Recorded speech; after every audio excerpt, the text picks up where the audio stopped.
is our duty as human beings, no matter what our political persuasion, our religious preference, race, or nationality, to raise one unified voice of protest, of indignation. Vindication. Vindication. Vindication.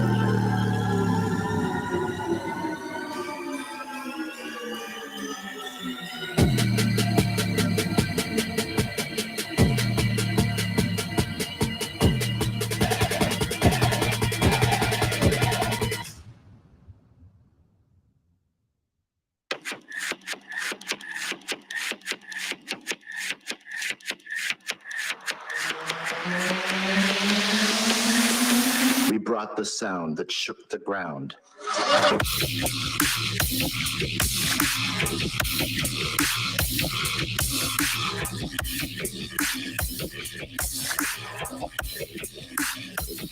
Unnecessary-roughness.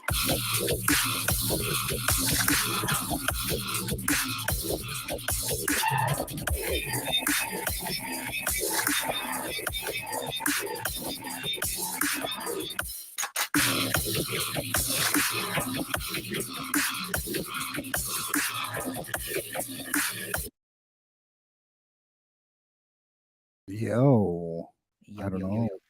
yo. Oh, I can hear you. I can hear you. Okay, can you see me? I can hear you. I can see you. Okay, so I I can just gotta. smell Oh, talk dirty. Share screen. I understand the process. What do you share? All Just right. window or I entire have dual. screen? I have dual monitors, so I do entire screen. Okay, I'll do that. Yeah, I'll you be do I'll whatever you be I'll want. be cool. You do whatever you want. Okay, let me. I heard everything you were doing. Cool. Did you hear me fart? Oh, I did, dude.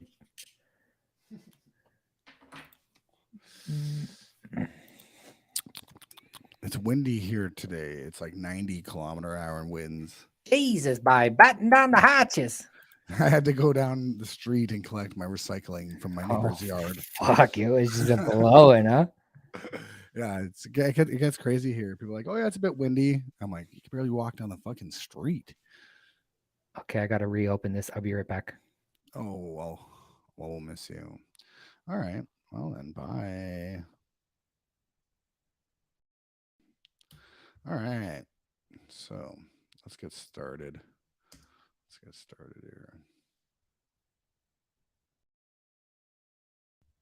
Just gonna set this up from my boy.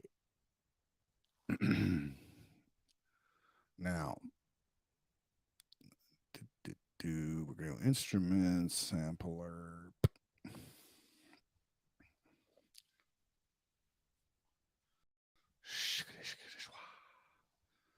Let's do this.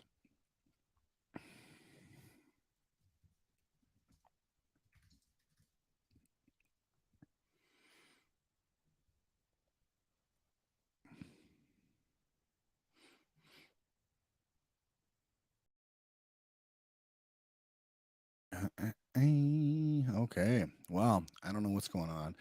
Let's get started. So we're going to do some sound design here. I don't use templates if you're paying attention. I don't really like templates. So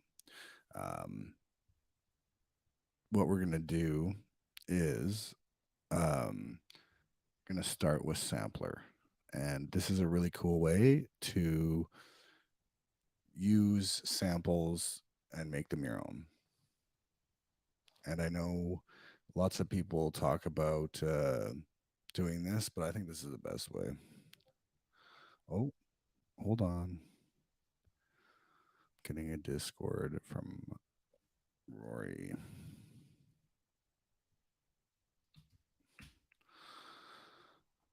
Let's see here. Oh my God.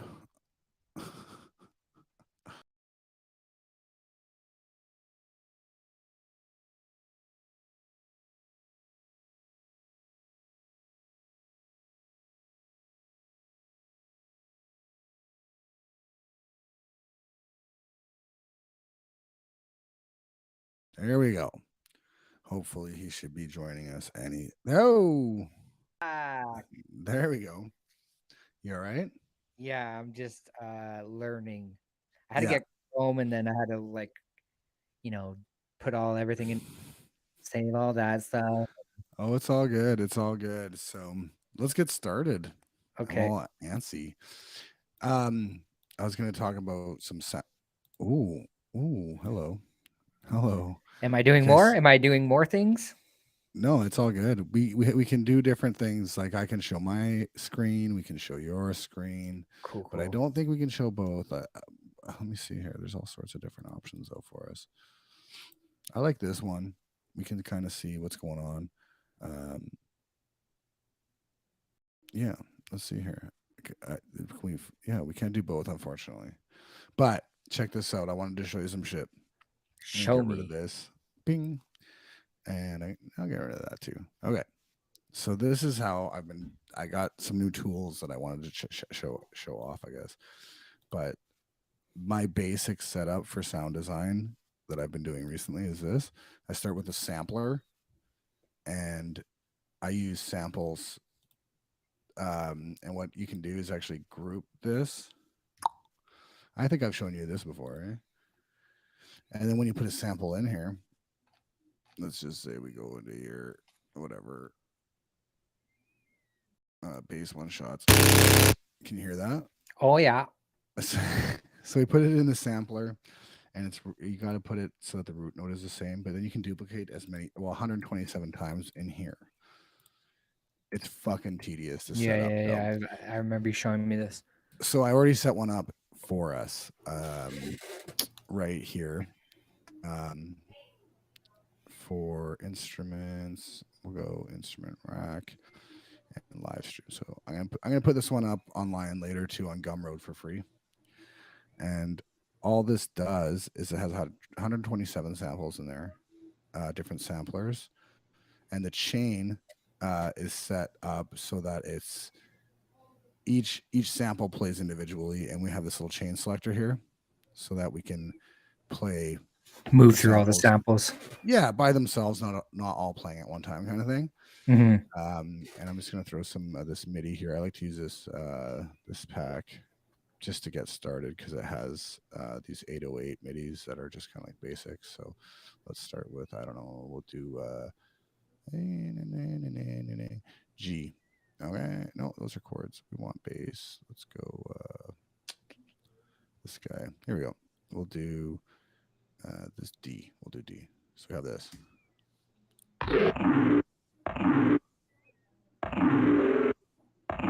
And then I'll usually like duplicate this bad boy. And I'll go up an octave.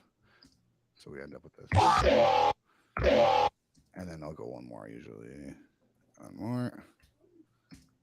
And cool. So now we have that. That's like one loop through of the vibe. Dude, your camera moves with you. That's so cool. I know. I don't even know how it does that.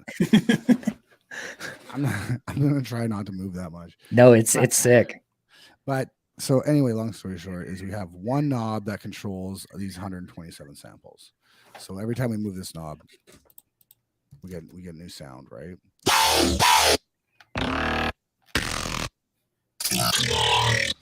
And that's kind of fucking cool. Really cool. I like it. So then from there, we just want to add effects, right? So I'm going to do, I don't know. What do you got any new effects you've been using, or have you tried any new minimal stuff like Rift?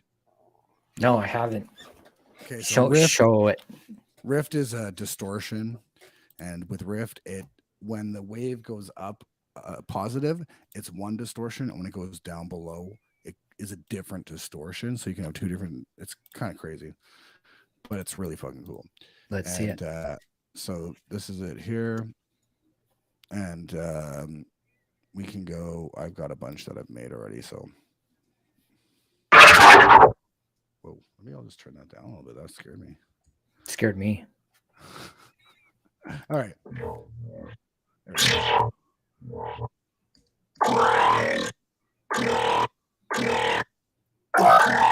So that's cool, but I've also already built something else. That's I call it the Riftotron, which is several different riffs. It's about, I think, 5 or something that will play at one time. And again, it just cycles through the 5 different riffs that I have set up. So here.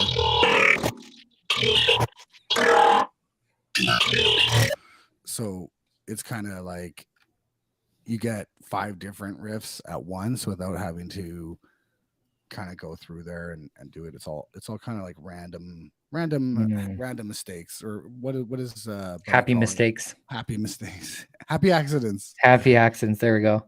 Yeah, exactly. And I like this LFO. I use the LFO for a lot of stuff, and I'll set this on to random. Rift isn't like a max for live. It's its own standalone. It's a VST. Yep. Okay. Yeah, Yeah. exactly.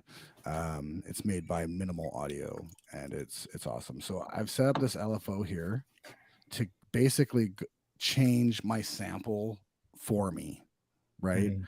So it's set up to the chain selector. So now it'll automatically go through those samples at every 1.5 bars.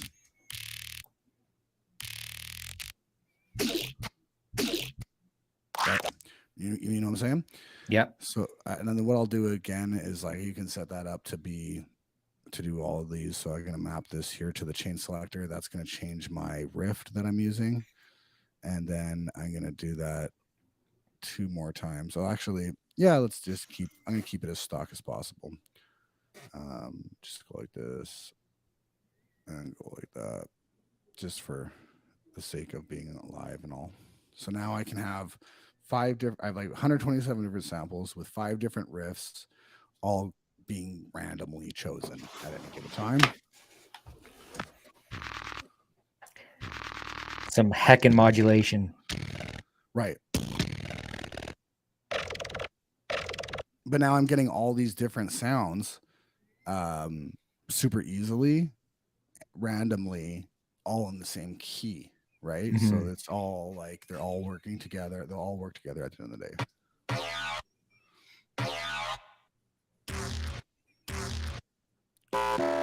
So then you can do that a bajillion times or whatever, and you'll get all these different kind of sounds and rhythms or whatever, right? And then usually what I'll do is I'll duplicate this and I'll freeze the new one so that I can always go back to the OG one and, make changes or whatever I want to do. So I'll freeze this bad boy. I do a lot of freezing. And I think that this is something that people don't really look at. You know what I mean? Like, not a lot of people are doing this, I find, is resampling. Mhm. But it's like a lot of people will have, 20 fucking VSTs open in one session, and then Yeah. they're using all these serums, whereas what I'm doing is I'm building my own sample pack. Yeah. And so when I flatten this, you see I have all these different samples now that I can chop up. It's amazing. That's so brilliant. Right. And then so the thing that I like to do to take it to the next step is I take that, and now that's all my downbeats, right? Those are all single hits that I can use. And then I can take this and I can go into, I like to just actually use beat repeat out of all the different things that I could use. I use beat repeat the most. And again, I group everything. I make racks out of literally everything, man. And then I'll take this bad boy and just do something similar, right? So now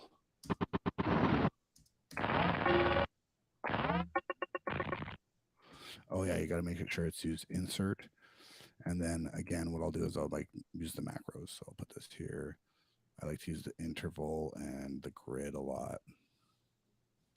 And I set that at random. So I'll take this and go into my modulators again, and I'll use an LFO, and I'll map that to my grid and set that to random and slow it down a bit.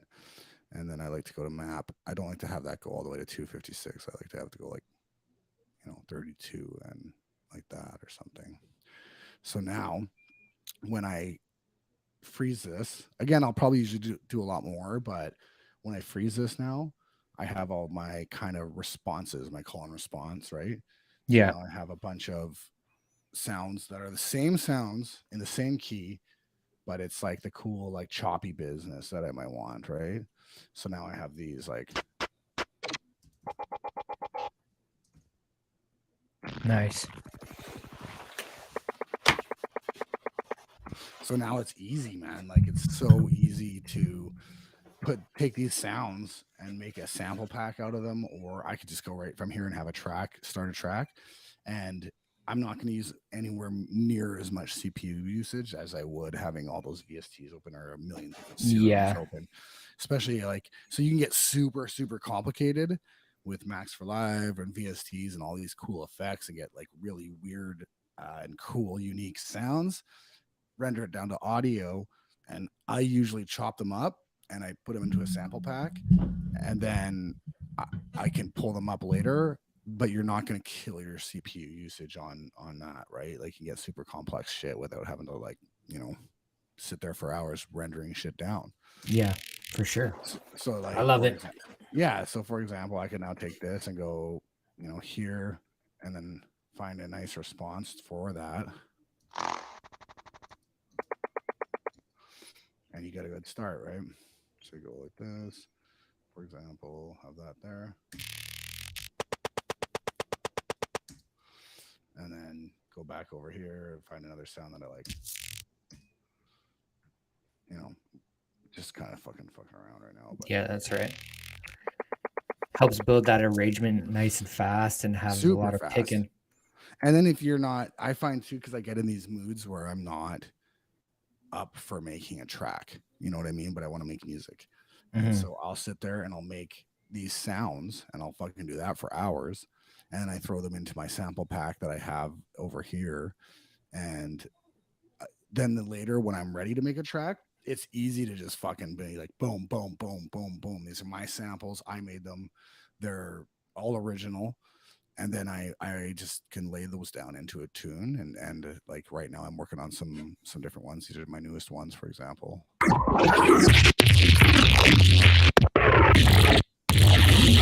just going to turn down my playback on that there.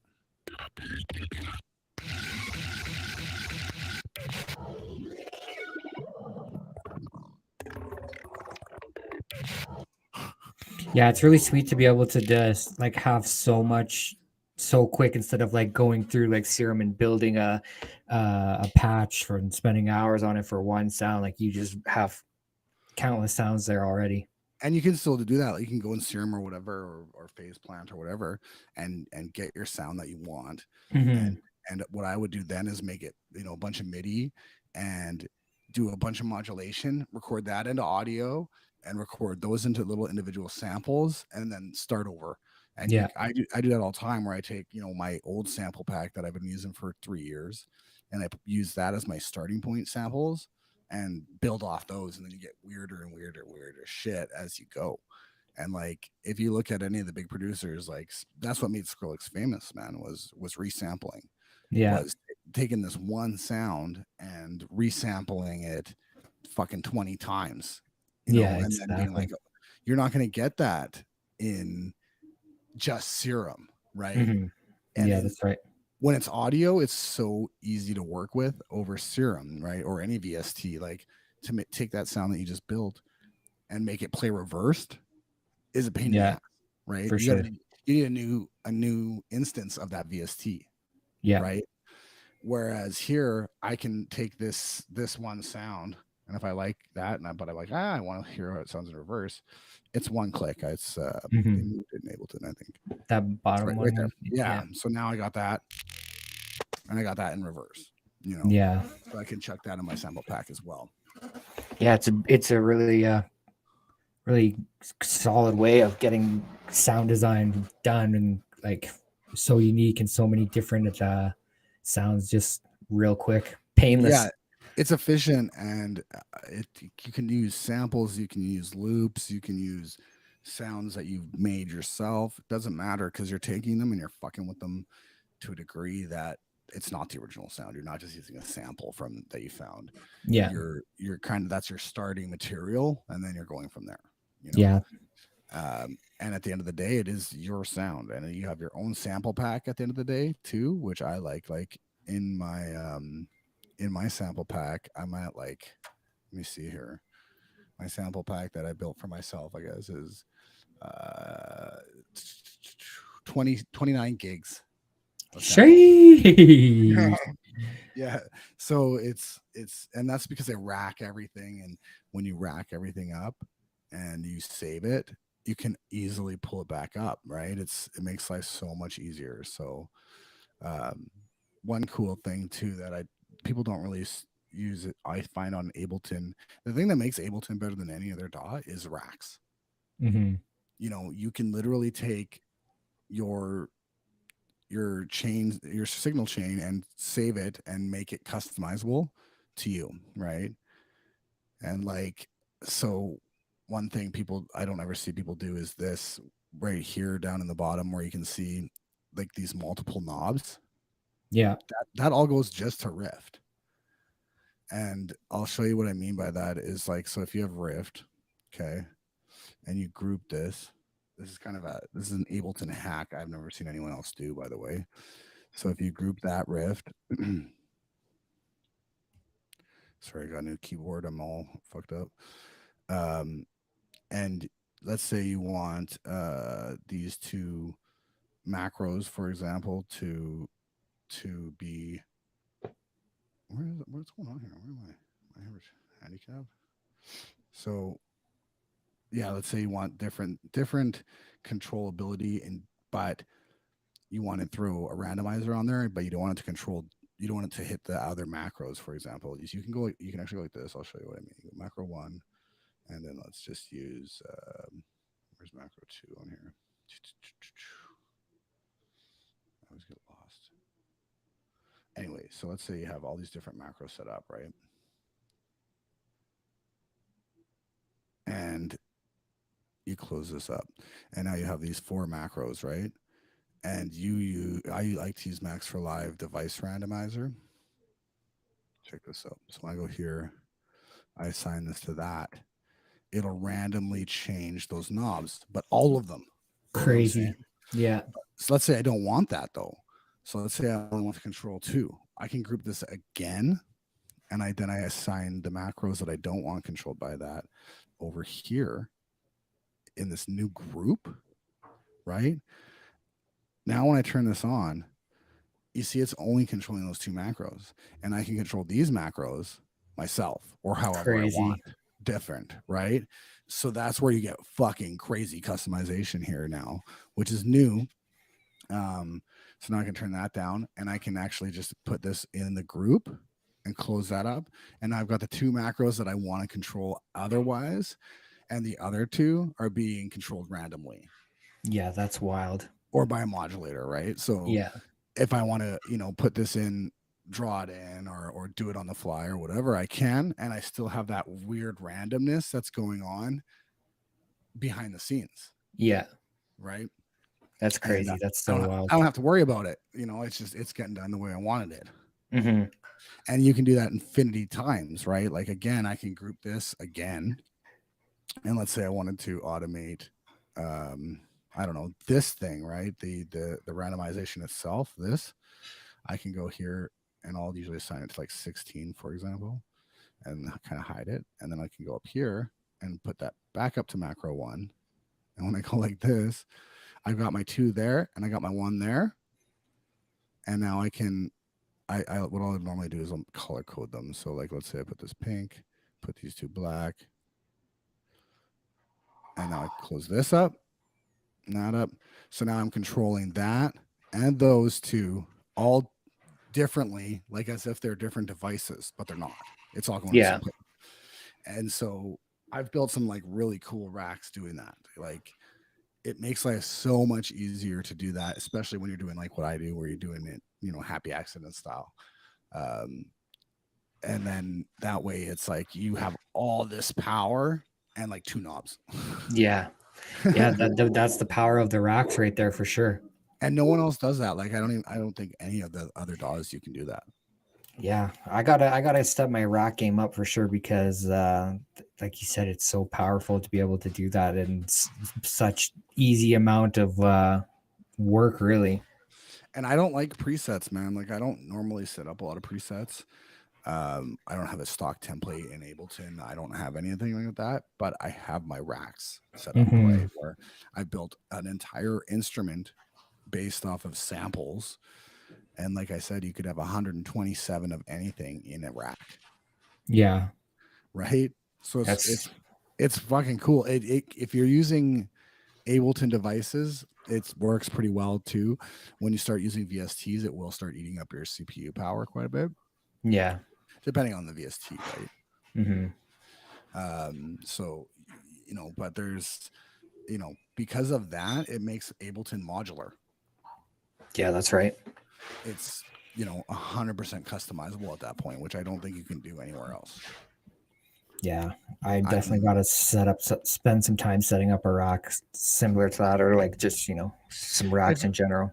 If you like, let's say you have a serum set up and you've put some effects on it, and you're like, I like that, rack it, right? Rack it up, set the modulators to the knobs that you're automating the most. Yeah. And then save it for later, because maybe you're like 2 songs later, you're like, fuck, I wish I had that fucking serum preset back. Yeah. And you'll have it back, or you can put a new serum preset in there or make a new sound, but you have that same signal flow afterwards, or effects or whatever. That's how you get that signature sound, right? Like that's right. That's how I did mine, which I'll even show it to you right now, which is in here. If I go to my instrument racks, it'll all save to your user library. So when I go to, for example, my instruments, I go to instrument rack. I've got all these ones that I use, but the bass daddy one that's my fucking signature, the go-to kind of thing. And if you look here, it's got 4 knobs, right? But it's doing so much more behind those 4 knobs. Well, check it out. When I open this up, there's all these different devices in here, and it's crazy. You can open this up and it'll go like literally. There's probably, I don't know. Yeah. There's a ridiculous amount of devices in here that I just set up the automation for, and you can see it's all randomized as it goes through. It's just changing automatically. But all those things, and this is, I think, the truth for everybody, is all those things, especially when I got it set up at random, I only need those 4 knobs at the end of the day to really change what I need. Yeah. Yeah. So then at the end of the day, I have, this cool sound. Let's see here. I'm not getting anything off that. Oh, that's that one's broken. So I got to go through here, but like, you get what I'm saying. So like, yeah. For example, Neuro is such a fucking pain in the ass to set up. You know what I mean? Like, setting up a nice sounding Neuro sound takes a lot of work, right? So I have a lot of these Neuro ones that I've saved, for example, because there's so much modulation when it comes to Neuro, right? Mm-hmm.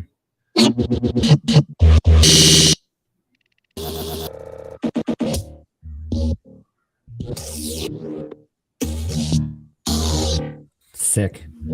And I'm not saying that everything you're going to get out of there is good. Yeah.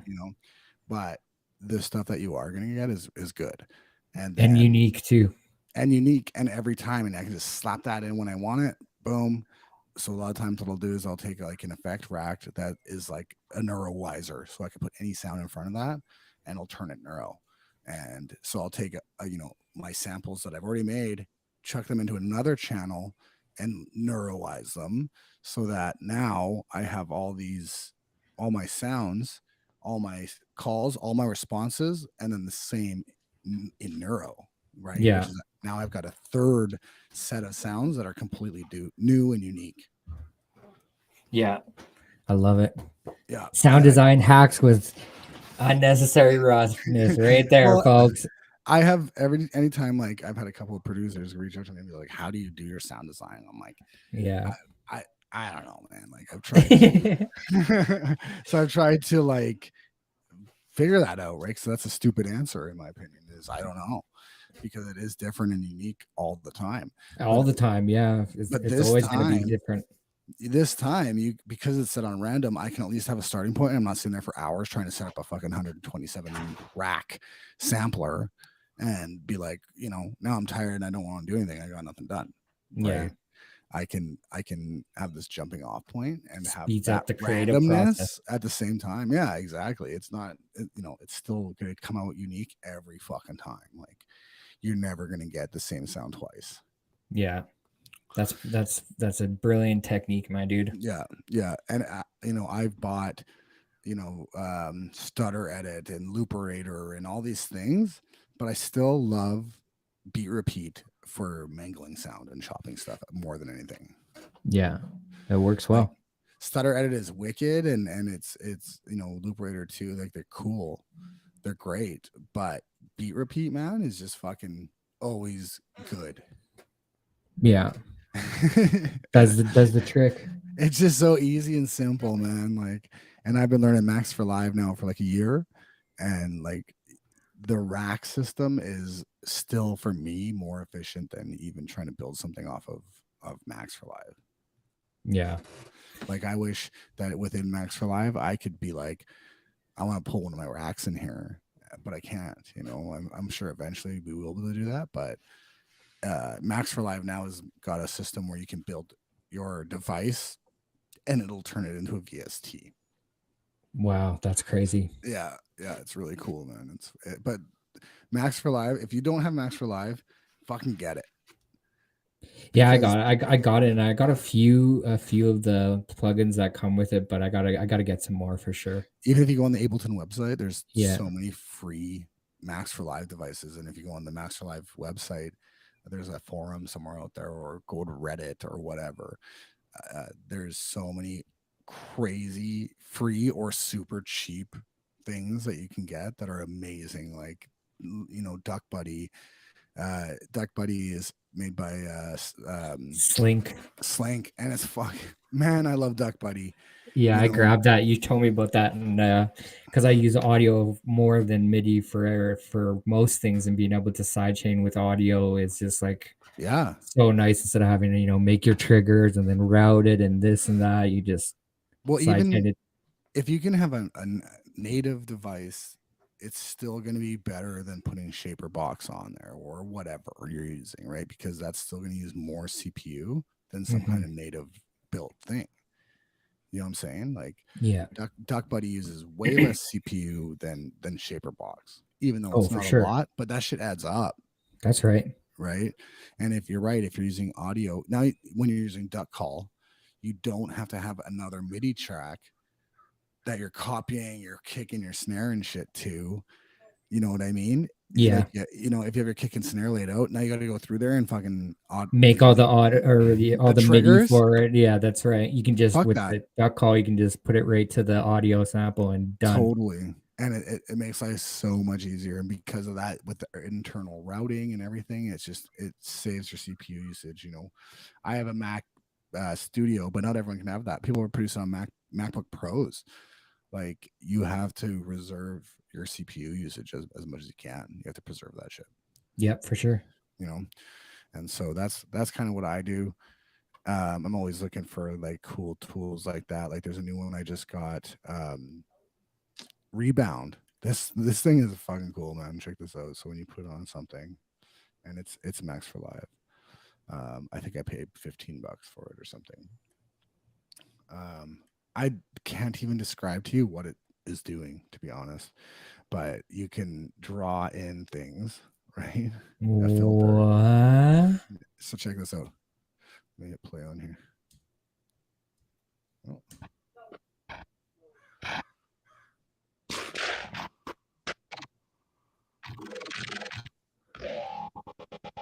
Oh my god. And so it just adds this, like, and it's because it's Max for Live, it's gonna use a lot less CPU usage. And then if you're learning Max for Live, you can literally just click this button on there and take it apart and do whatever the fuck you want with it, right? So like, if you own Max for Live, you can click this button and it'll actually open Max for Live and show you how that thing is built within Max for Live. I'll show you here. So there it is. This is the entire device. inside of Max, right? And these are, this is when you put it back together, it will go right back there, and so you could break it, take it apart, put it back together, whatever you want, right? Like it's wild. And so Max for Live, that's what makes Live the best DAW, in my opinion. Is Yeah. like there's no other customization like that they get anywhere else. Yeah, it sets itself apart with a lot of things like that that others just don't have. And on Reddit and stuff, there's entire communities dedicated to people sharing racks that they've made. So you can, download a bunch for free and then take them apart. And that's how I learn stuff, right? Like it's just seeing what other people are doing and taking it apart and applying it and doing it your way, your style. And then saving those racks and coming back to them later, man. Like I have hundreds and hundreds. Before the fire at my house, I had so many fucking racks set up, and it was nuts. Just the insane. Rack game strong. Racks on racks on racks on racks on racks, boy. Well, and I'll do that, man. I'll have a rack that I made, and I'm like, okay, well, now I've added all these effects to it afterwards, so I'm gonna rack those up and make a new rack. It's like just coming up with the fucking names for the different racks is the biggest pain in the ass, man. Sure, yeah. You know what I'm saying?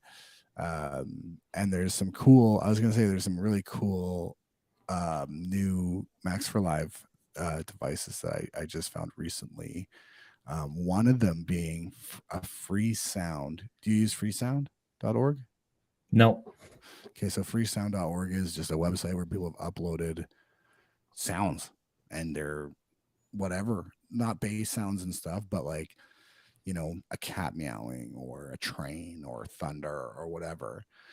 And so what this does is it'll let you fucking just download those sounds from there within a sampler in Ableton automatically. So you can browse their library and be like, okay, I want this cat sound. Download it, boom, it's in your set. You don't have to bring it in. You don't have to do anything. It's awesome. It was $5, I think. And then the other one, which I know you and I have talked about, is the notes. Like it'd be nice to have a note, right? So I could click here and I can have notes on. Oh, that's crazy. To do, That's crazy. And I can write that in now and have all, just like basically a document in there for each channel. When I'm like, oh, don't forget to do this, or I still need to do that. And that makes life fucking amazing. Yeah, that's amazing for sure. Yeah. And maybe on YouTube or whatever afterwards in the comments, I'll put a link to that so people can download it. It's $5, I think. Ooh, yeah. Yeah, man. And then another thing is the Ableton. What is it called? It's called Ableton. It's a hack, basically. The Ableton. So you can basically hack some of the scripts behind the scenes for Ableton. And so what that does is give you shortcuts and way more tools. I'll put that up there too. I just can't remember what the fuck it's called right now. And so I've set up all these like little miniature scripts for Ableton that you couldn't do before. It's all the stuff that like the users have been like, man, I wish we could do this. This guy kind of like made like this weird little hack for it. And it's awesome. Why can't I remember what the fuck it's called right now? But you can like right click down here and have the most VSTs that you use. You can customize it. So if it's like whatever VST, whatever audio unit you use, it'll just be there ready for you. I just can't remember how the fuck to use it right now. I'm gonna do a whole tutorial on that shit. Yeah, that's tight. But what are you using? Are you using Serum a lot, eh? That's pretty much my go-to, really. Yeah, nice. Yeah, Serum's great, man. Like I still use it. I love Serum for build-ups, like risers. Risers, yeah, and effects. There's nothing, yeah, and the built-in effects are so good. They are pretty good for sure. There's nothing as easy as Serum for setting that kind of shit up. Yeah, it's one that I've used the most, so it's kind of the go-to, right? Like, but I definitely want to invest some time in doing some rack business for show. Right. Yeah, absolutely. And like one thing I have a Gumroad where I share my racks, right? And the number one downloaded rack is a noise generator. And Nice. the noise generator, I'm going to show you right now, is the easiest thing to build in the world. So I'm just going to go like this, and I'll go like this. And with noise, you can use any node, it doesn't matter. So you go here. And all my noise generator is, I take operator and I set this to noise. Done. Right? But it gets loud. So you go like this. There's my noise, right? But then once you group that, right, you have your devices in here. You go back into audio, and we'll throw an auto filter in there, right? Now we automate this to micro one, and there's your noise. There's your Simple as that. Boom, boom. noise off. Done, right? And it's you can have it be one knob. Done. There's your noise generator. And then when you're ready to do a build up, you just show automation for that. Like that.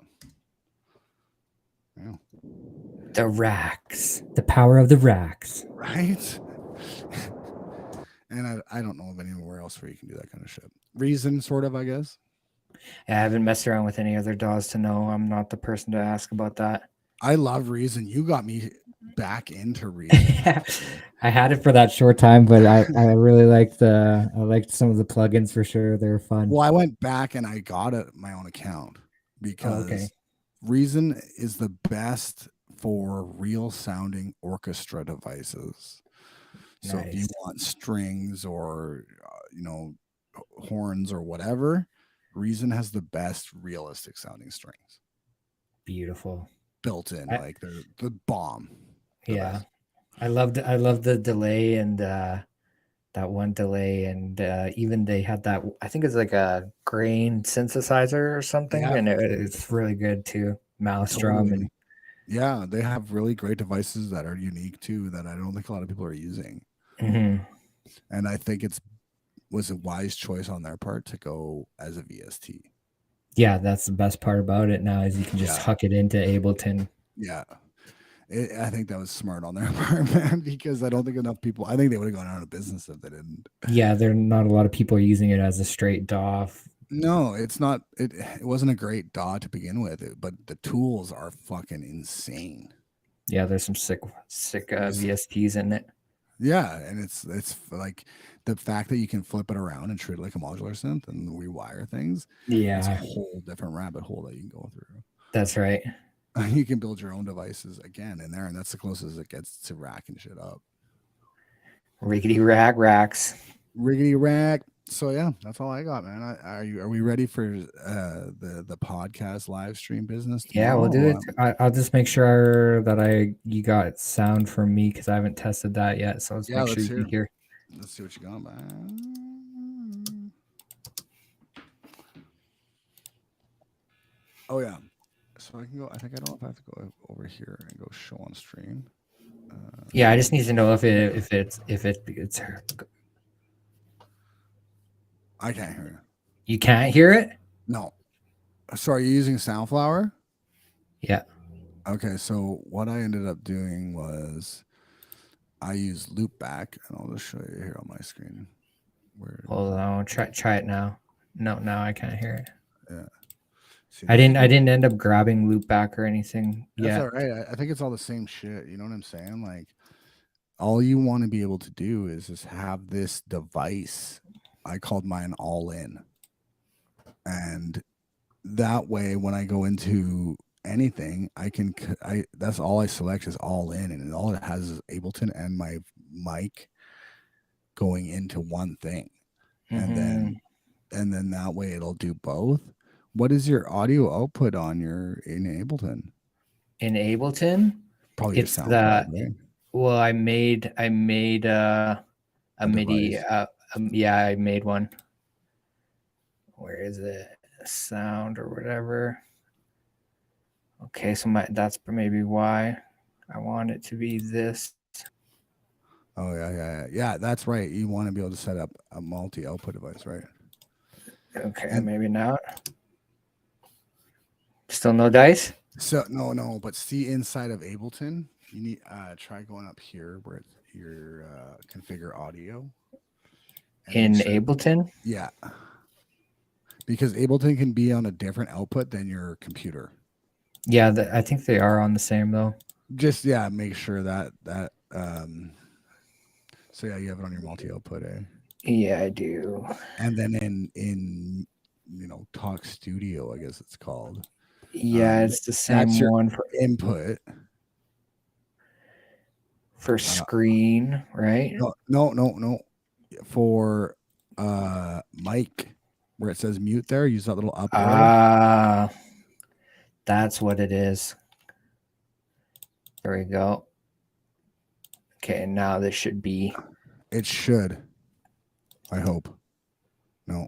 Go back to your melon then for a second. I might have to reset melon Yeah. maybe. Yeah, that might be it. But go just open that setting again real quick under mic and see your up top there. It says default Scarlet. Up. Yeah, Right yeah. there, bro. That's That's your input. But that's input into melon. Not your input in general. So that's where you want to have your. I don't even have that as an option. Right, because you need to reset.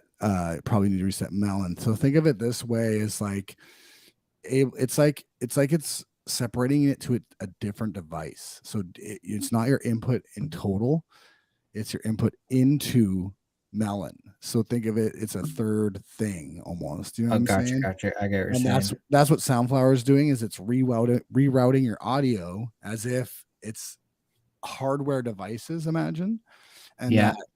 that melon is its own hardware device, right? Okay. And so you're saying to the computer, I know you think you have this sound card and stuff, and that you can only have this one output, but you can't.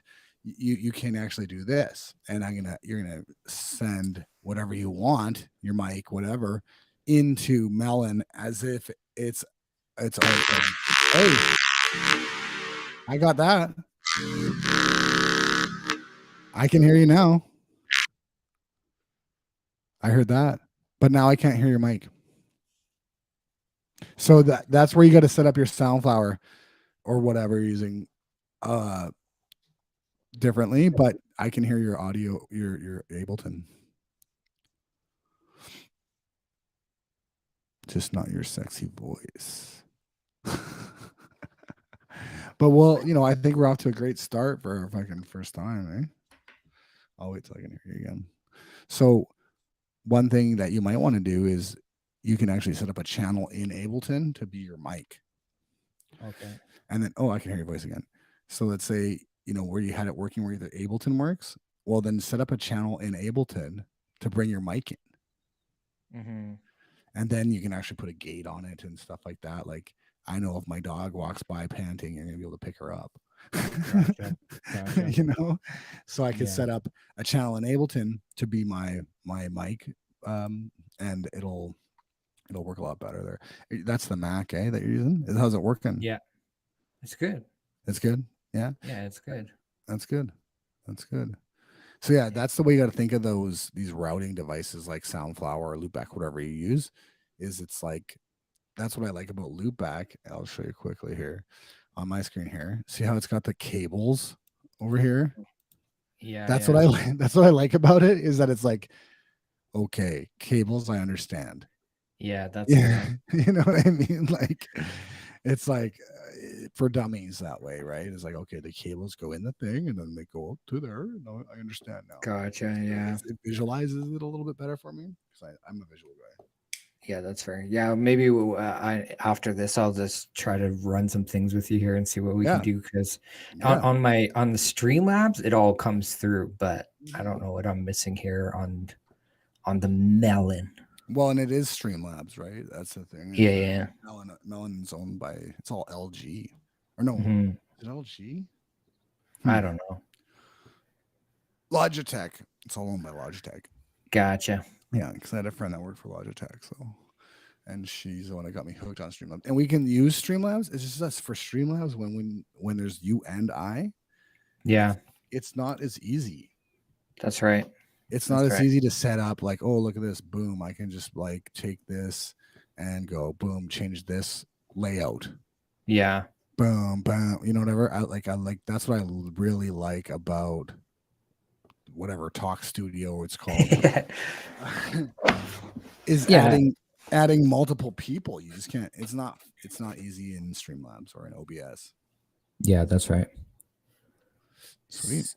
Yeah, I'll try to mess around with this, and then tomorrow we'll do it for reals. Sick, dude. I can't wait. And I don't have a limit. Here's the schedule. I set up a schedule. You can see here. Actually, you can't see it, but it's I was gonna do 8 p.m. my time, which is 5 p.m. your time. 5. Yeah, that's fine. Does that work? Yeah, that's cool. Okay. Yeah, whatever works, because the time change is weird. It's 3 hours, and I have no limit to, I have no bedtime. So We're adults. just don't tell my mom. Yeah, that's right. Okay, brother. Well, after this, we'll fart around some more with getting your sound working, and otherwise, to everyone else, peace out. See ya. See ya.